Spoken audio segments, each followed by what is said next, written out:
N'oubliez jamais, la liberté d'expression ne s'use que si l'on ne s'en sert pas.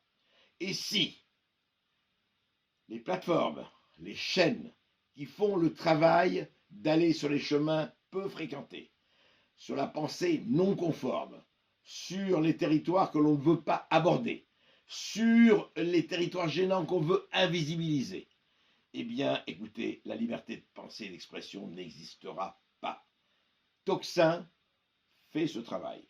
Tocsin essaye et réussit à prendre les sentiers de grandes randonnées où on va vers les chemins, encore une fois, peu utilisés. Il faut aider Tocsin.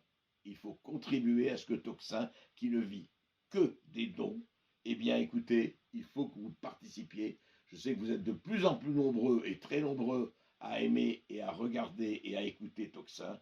Eh bien, envoyez vos dons, vos contributions à toxin-media.fr. C'est très important.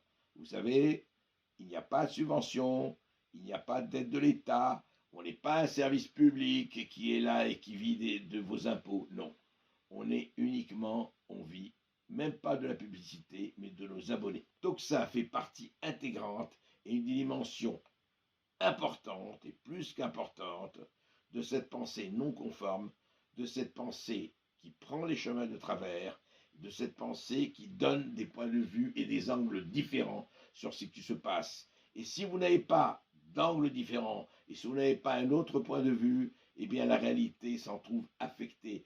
Et votre perception de la réalité ne doit pas dépendre d'oligarques, ne doit pas dépendre de subventions gouvernementales ou étatiques.